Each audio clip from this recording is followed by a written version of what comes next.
साल था 1922 और एक 15 साल का छोटा सा बच्चा जापान के शहर टोक्यो में एक मामूली सी ऑटो वर्कशॉप में जाता है नौकरी करने। वर्कशॉप का मालिक इस 15 साल बच्चे को ऊपर से लेकर नीचे तक देखता है और उसके बाद बच्चे को काम देता है वर्कशॉप की सफाई करने का और अपने बच्चों की देखभाल करने का, क्योंकि वर्कशॉप के मालिक को ये लगा कि ये छोटा सा बच्चा और किसी काम का नहीं। उस वक्त किसी को भी नहीं पता था कि ये छोटा सा बच्चा आने वाले वक्त में पूरी दुनिया में कितना बड़ा नाम कमाने वाला है। 2 दिहाइयां गुजरती हैं और ये छोटा सा बच्चा जिसका नाम था सोइचिरो होंडा, ये दुनिया की बड़ी बड़ी कार्स बनाने वाली कंपनीज और ब्रांड्स को टक्कर देता हुआ नजर आता है। उस वक्त दुनिया की सबसे बड़ी मोटर बाइक्स बनाने वाली कंपनी होंडा इसी बच्चे के नाम पर थी। ये कहानी है होंडा मोटर्स के मालिक सोइचिरो होंडा की, एक इंतहाई गरीब जापानीज लड़का जिसने अपने बचपन में बेबी सिटिंग की, छोटी मोटी नौकरियां की और फिर उसकी जिंदगी में एक दिन ऐसा भी आया जब उसकी कंपनी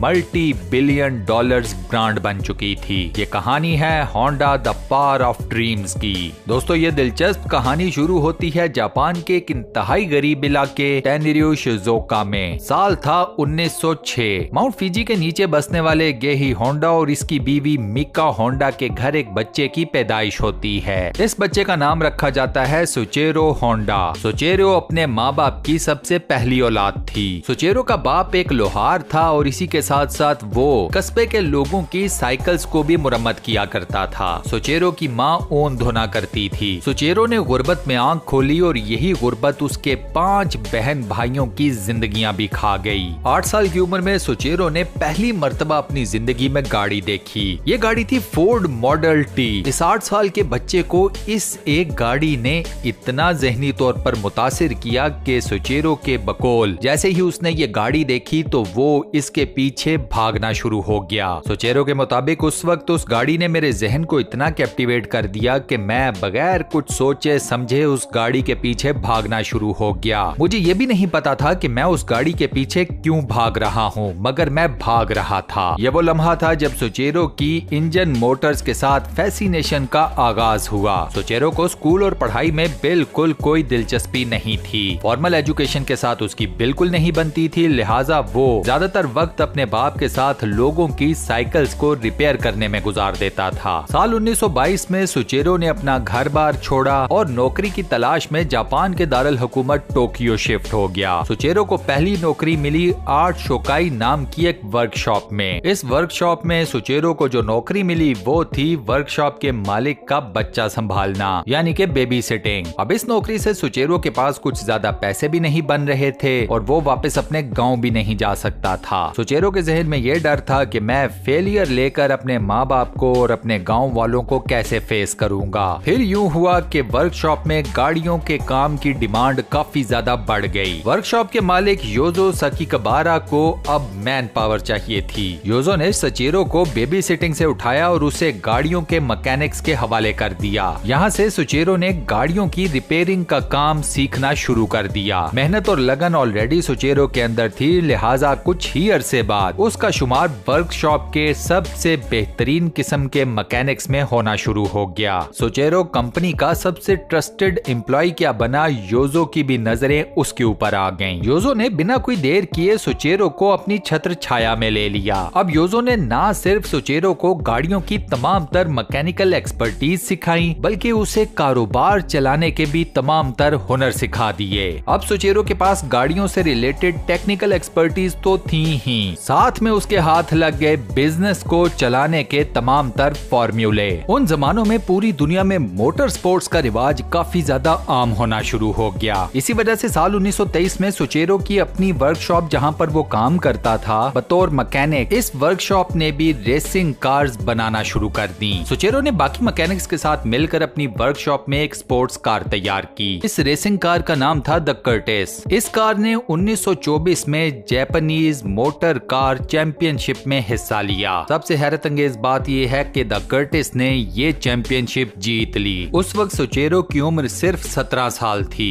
द कर्टिस ने चैंपियनशिप क्या जीती, सोइचिरो ने मोटर स्पोर्ट्स को अपना रिलीजन ही बना लिया। 1926 में सोइचिरो को आर्मी में भर्ती किया गया ताकि वो जंग में हिस्सा ले सके, लेकिन सोइचिरो निकला कलर ब्लाइंड। इस मेडिकल कंडीशन की वजह से सोइचिरो को आर्मी में नहीं लिया गया। 1928 में आर्ट शोकाई की एक नई ब्रांच का आगाज किया गया हमामात्सु में। इस वर्कशॉप का इंचार्ज बनाया गया सोचेरो को। शुरू में ये वर्कशॉप बिल्कुल नहीं चली क्योंकि लोग अपनी मोटर कार्स को एक ऐसे लड़के के हवाले नहीं करना चाहते थे कि जो बेहद जवान है और जिसके बारे में इन लोगों का ख्याल ये था कि इसे शायद ज्यादा चीजों का नहीं पता। काम ना होने के बावजूद सोचेरो ने हार नहीं मानी। ये अपने काम में लगा रहा। इसे जो भी छोटा मोटा काम मिलता ये उसे पूरी ईमानदारी, दयानत और लगन के साथ करता। इसका सिला सोचेरो को ये मिला कि 2 साल के अंदर अंदर इसकी वर्कशॉप पर काफी ज्यादा काम आना शुरू हो गया। ये वर्कशॉप जब स्टार्ट हुई तो यहाँ पर सिर्फ एक शख्स था जिसका नाम था सोचेरो और 2 साल के अंदर अंदर इस वर्कशॉप के अमले की टोटल तादाद हो गई 30। वर्कशॉप के ऊपर काम इतना ज्यादा बढ़ गया कि ये लोग दिन रात काम करने के ऊपर मजबूर हो गए। सोचेरो को वर्कशॉप के कारोबारी मामलात को संभालने के लिए अपनी बीवी तक को कारोबार में इन्वॉल्व करना पड़ गया।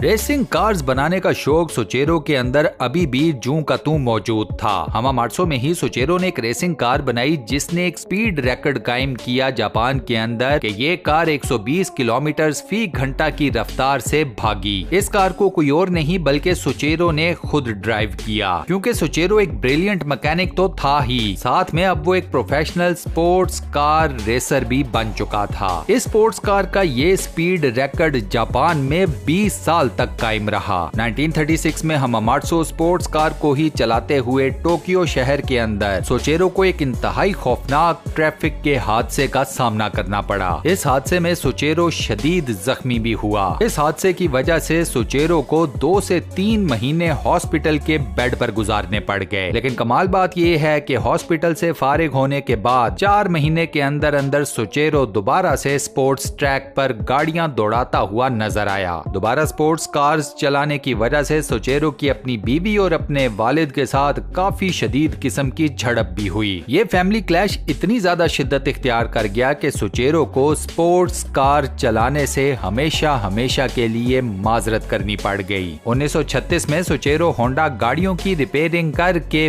बोर हो चुका था। अब वो इस काम से आगे जाना चाहता था। अब वो खुद से गाड़ियों के स्पेयर पार्ट्स बनाना चाहता था। होंडा ने आर्ट शोकाई हमामात्सु ब्रांच के शेयर होल्डर्स को एक प्रपोजल दिया। ये प्रपोजल था कि इस कंपनी को एक अलग सी कंपनी के नाम से रजिस्टर कराया जाए और इस नई कंपनी के अंडर गाड़ियों के स्पेयर पार्ट्स को बनाया जाए। कंपनी के शेयर होल्डर्स ने होंडा की इस सजेशन को रिजेक्ट कर दिया। इन लोगों ने यही सोचा कि जब रिपेयरिंग की वजह से वर्कशॉप में अच्छा खासा काम आ रहा है, अच्छे खासे पैसे बन रहे हैं, तो क्या जरूरत है एक नया वेंचर करने की, एक नया गैम्बल लेने की। इन लोगों ने जब होंडा का प्रपोजल रिजेक्ट किया तो होंडा ने अपनी नई कंपनी बना डाली। इस कंपनी का नाम था टोकाई सेकी हैवी इंडस्ट्री। होंडा ने इस कंपनी के अंदर बनाने शुरू किए गाड़ियों के पिस्टन रिंग्स। होंडा ने अपने करीबी साथी शिचिरू काटो को अपनी इस कंपनी का प्रेसिडेंट बना दिया। होंडा और काटो ने अपनी इस नई कंपनी को बिल्डअप करने के लिए दिन रात एक कर दिए। होंडा दिन के टाइम आर्ट शोकाई हमामात्सु ब्रांच के अंदर काम किया करता था, जबकि रात को ये अपनी कंपनी के अंदर जाकर पिस्टन रिंग्स को बनाया करता था। अपने नए प्रोजेक्ट में होंडा को इनिशियली कोई कामयाबी या ब्रेक थ्रू नहीं मिला। इनफैक्ट दिन रात काम करने की वजह से होंडा का काफी ज्यादा वेट गिर गया। उसे सेहत के मसाइल का भी सामना करना पड़ गया। सीरीज ऑफ फेलियर्स का सामना करने के बाद होंडा ने हमामात्सु इंडस्ट्रियल इंस्टीट्यूट में बतौर पार्ट टाइम स्टूडेंट दाखिला ले लिया। अब वो मेटलर्जी के सब्जेक्ट को डीप जाकर स्टडी करना चाहता था ताकि उसे जिन फेलियर्स का सामना करना पड़ रहा है वो उन्हें ओवरकम कर सके। 1939 में बिल आखिर होंडा को कामयाबी मिल गई। होंडा एक फुली फंक्शनल वर्किंग पिस्टन बनाने में कामयाब हो गया। ये वो टाइम था जब होंडा ने आर्ट शोकाई हमामात्सु ब्रांच से इस्तीफा दे दिया। इसने वर्कशॉप की दूसरे मैकेनिक्स के हवाले और आकर फुल टाइम अपनी कंपनी में काम करना शुरू कर दिया। होंडा ने अपनी कंपनी में दिन रात पिस्टन्स बनाने शुरू कर दिए, लेकिन इसके पिस्टन्स के डिजाइन्स में अभी भी फ्लॉज थे जिनको ओवरकम करने की होंडा पूरी कोशिश कर रहा था। उन्हीं जमानों में टोयोटा कंपनी ने होंडा को अप्रोच किया और टोयोटा कंपनी की डिमांड के ऊपर होंडा ने टोयोटा कंपनी को 50 पिस्टन रिंग्स बना कर दिए। प्रॉब्लम ये हुई कि टोयोटा कंपनी के स्टैंडर्ड्स के मुताबिक 50 में से सिर्फ 3 पिस्टन ही एक्सेप्टेबल हुए। ये फेलियर भी होंडा के लिए एक बहुत बड़ा धचका था, लेकिन इसके बावजूद होंडा ने हार नहीं मानी। अगले कुछ सालों तक वो पूरे जापान में फिरा, मुख्तलिफ यूनिवर्सिटीज में जाकर इसने तालीम हासिल की या ऑटो वर्कशॉप्स में जाकर काम सीखता रहा ताकि इस सारे नॉलेज की मदद से वो एक ऐसा पिस्टन रिंग बनाने में कामयाब हो जाए जिसमें कोई फ्लॉ ना हो। अपने सारे नॉलेज को यकजा करके होंडा ने दोबारा से एक नया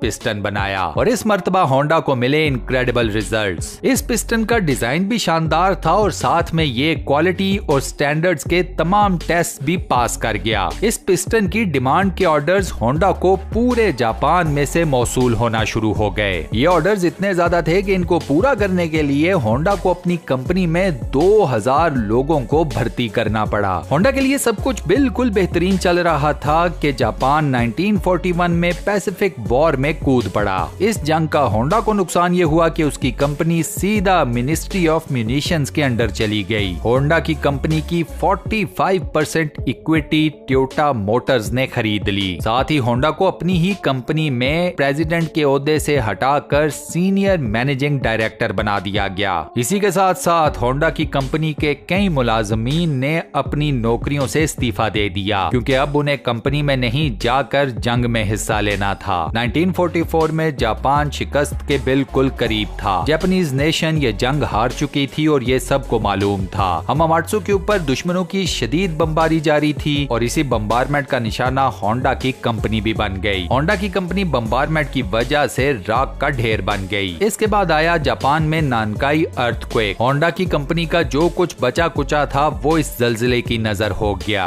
1945 में जापान ने जंग में सरेंडर कर दिया, लेकिन बाय दैट टाइम होंडा की कंपनी मुकम्मल तौर पर तबाह बर्बाद हो चुकी थी और उसके हाथ में कुछ भी नहीं था। जंग खत्म हुई तो होंडा ने अपनी कंपनी का बचा कुचा तमाम तर एसेट्स टोयोटा कंपनी के हाथों फरोख्त कर दिया। इस डील के नतीजे में होंडा को जो रकम मिली वो थी 4,50,000 येन। अब जंग की वजह से जापान और जापानी अवाम की हालतें काफी ज्यादा पतली हो चुकी थीं। ना कुछ खाने को था, ना कुछ पहनने को, ना ही कुछ शेल्टर के नाम पर इस कौम के पास था। होंडा की अपनी गाड़ी में इतना पेट्रोल नहीं था कि वो अपनी गाड़ी निकाल कर मार्केट जाए और अपनी फैमिली के लिए कुछ खाने पीने की चीजें खरीद सके। उन्हीं दिनों होंडा के हाथ में लगा एक जनरेटर इंजन। ये इंजन मिल्कियत था जापान की इंपीरियल आर्मी के। ये इंजन जंग के दौरान वायरलेस रेडियो को पावर अप करने के लिए इस्तेमाल किया जाता था। इस इंजन के डिजाइन ने होंडा को काफी ज्यादा फैसिनेट किया। इस इंजन को मुकम्मल तौर पर समझने के बाद होंडा के जहन में आया एक आइडिया। वो आइडिया ये था कि क्यों ना इस इंजन को एक साइकिल के ऊपर नस्ब करके देखा जाए कि ये कैसे काम करता है।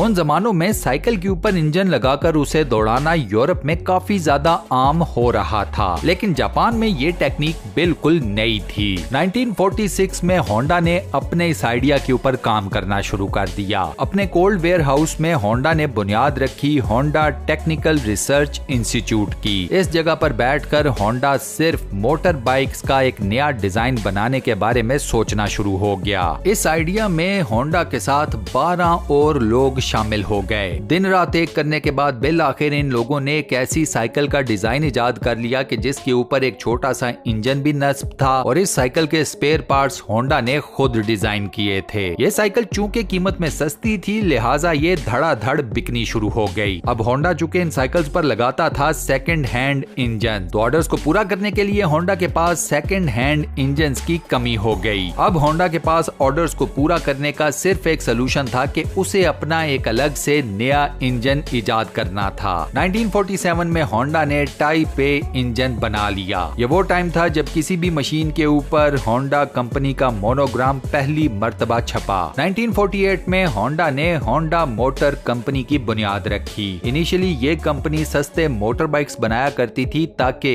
जापानीज वर्कर्स को एक जगह से दूसरी जगह जाने में काफी ज्यादा आसानी हो जाए। अब सुचेरो को चाहिए थे ज्यादा पैसे ताकि वो अपनी प्रोडक्शन को बढ़ा सके, एक्सपैंड कर सके। पैसों की इस शॉर्टेज को पूरा करने के लिए होंडा ने पूरे जापान के 18,000 बाइसाइकिल शॉप ओनर्स को ओपन लेटर लिखा। इन 18,000 में से 3,000 शॉप ओनर्स ने होंडा को वापस मुस्बत रिप्लाई भी दिया। इन 3,000 शॉप ओनर्स ने होंडा को पैसे भी दिए और इन पैसों की मदद से होंडा ने अपनी प्रोडक्शन को एक्सपैंड कर दिया। अगले ही साल होंडा कंपनी ने एक फुल फ्लैज मोटर बाइक तैयार करके मार्केट में उतार दिया। इस मोटर बाइक का नाम था model D. Model D motor bike को ज्यादा लोगों ने नहीं खरीदा। उसकी बुनियादी वजह यह थी कि ये मोटर बाइक एक तो काफी ज्यादा बड़ा था और काफी ज्यादा वजनी था। इस प्रॉब्लम को कैटर करने के लिए होंडा होंडा ने दोबारा से मोटर बाइक के एक नए डिजाइन के ऊपर काम करना शुरू कर दिया। अब होंडा बनाना चाहता था एक ऐसा मोटर बाइक जो कि साइज में भी छोटा हो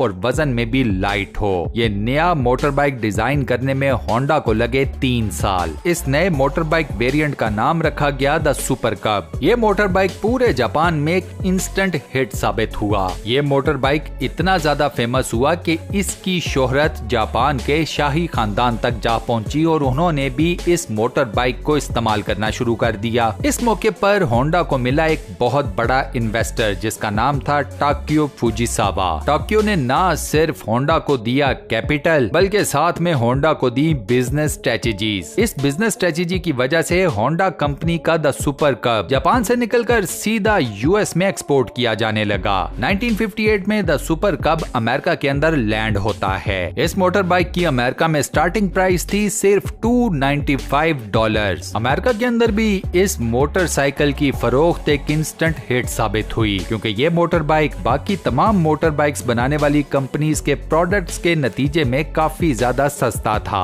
अमेरिकन अवाम ने भी ये मोटर बाइक धड़ाधड़ खरीदा। इसके बाद होंडा ने अपने मोटर बाइक्स को रेसिंग ट्रैक्स के ऊपर भी उतारना शुरू कर दिया। होंडा की बनाई हुई स्पोर्ट्स बाइक्स ने दुनिया भर की रेसिंग चैंपियनशिप्स को जीतना शुरू कर दिया। इन फतूहात की वजह से होंडा का नाम पूरी दुनिया में गूंजना शुरू हो गया। 1960 यानी कि 1960 में होंडा दुनिया की सबसे बड़ी मोटर बाइक्स बनाने वाली कंपनी बन गई। मोटरसाइकिल्स की दुनिया में अपना नाम बनाने के बाद अब होंडा एक मर्तबा फिर सोचना शुरू हुआ कार्स की दुनिया की तरफ। एक बेहतरीन किस्म की कार बनाने का ख्वाब तो वो 8 साल की उम्र से देख रहा था। अपना ये ख्वाब वो कैसे अधूरा छोड़ देता। होंडा को कई लोगों ने मशवरा दिया कि जापान में ऑलरेडी निसान, टोयोटा और दूसरी कई कंपनीज हैं जो कि गाड़ियां बना भी रही हैं और उनकी गाड़ियां जापान में चल भी रही हैं। जापान को कार के एक नए ब्रांड की कोई जरूरत नहीं। लेकिन होंडा ने इस किस्म की किसी भी बात के ऊपर कोई कान नहीं धरे। 1963 में बिल आखिर होंडा कंपनी ने अपनी पहली गाड़ी मार्केट में उतारी। ये थी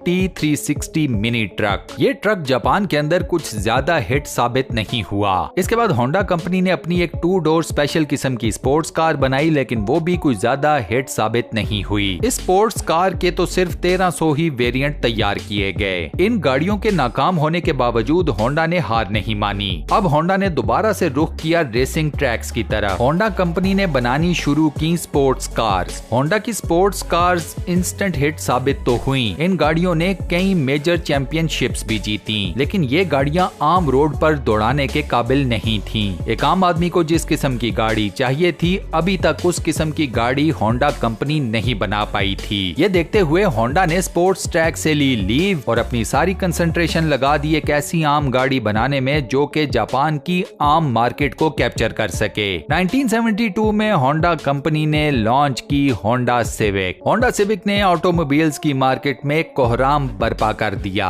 ये गाड़ी जापान क्या पूरी दुनिया में ही इंस्टेंट हिट साबित हुई। ये गाड़ी चूंकि अपने CVCC मॉड्यूल की वजह से पेट्रोल कम खाती थी, इसकी माइलेज काफी ज्यादा अच्छी थी और 70s में चूंकि पूरी दुनिया खास तौर पर यूरोप और अमेरिका फ्यूल शॉर्टेज का बुरे तरीके से शिकार थे, लिहाजा आम पब्लिक के बीच में ये कम पेट्रोल खाकर ज्यादा चलने वाली गाड़ी एक नेमत से कम नहीं थी। होंडा ने अपनी गाड़ी होंडा सिविक में ही दिया कैटालिटिक कन्वर्टर जिसकी वजह से पोल्यूशन के ऊपर काफी ज्यादा काबू पाने में आसानी हो गई। अब ऑटोमोबाइल्स की दुनिया में होंडा कंपनी के पैर जम चुके थे। होंडा सिविक के बाद होंडा कंपनी का अगला गेम चेंजर था होंडा एकॉर्ड। होंडा एकॉर्ड चलने में, फ्यूल कंजप्शन में और बाकी तमाम मैकेनिक्स में बिल्कुल होंडा सिविक के जैसी ही थी। फर्क सिर्फ इतना था कि होंडा एकॉर्ड होंडा सिविक की तरह हैचबैक नहीं थी। ये सेडान गाड़ी थी, ये बड़ी गाड़ी थी, इसकी स्पेस ज्यादा थी, तो आम पब्लिक के बीच में ये गाड़ी भी हिट साबित हुई। अपनी क्वालिटी, स्पेस और डिजाइन की वजह से होंडा एकॉर्ड ऑटोमोबाइल्स की हिस्ट्री में सबसे ज्यादा बिकने वाली गाड़ी बन गई। 1980 की दिहाई का जब आगाज होता है तो होंडा कंपनी जापान के अंदर गाड़ियां बनाने वाली तीसरी सबसे बड़ी कंपनी बन गई और जब ये दिहाई खत्म हुई यानी कि 10 साल के अंदर अंदर होंडा कंपनी पूरी दुनिया में सबसे ज्यादा गाड़ियां बनाने वाली तीसरी बड़ी कंपनी बन गई। सुचेरो होंडा ने 1973 में होंडा कंपनी से रिटायरमेंट ले ली और 5 अगस्त 1991 को सुचेरो होंडा इस जहाने फानी से कूच कर गया।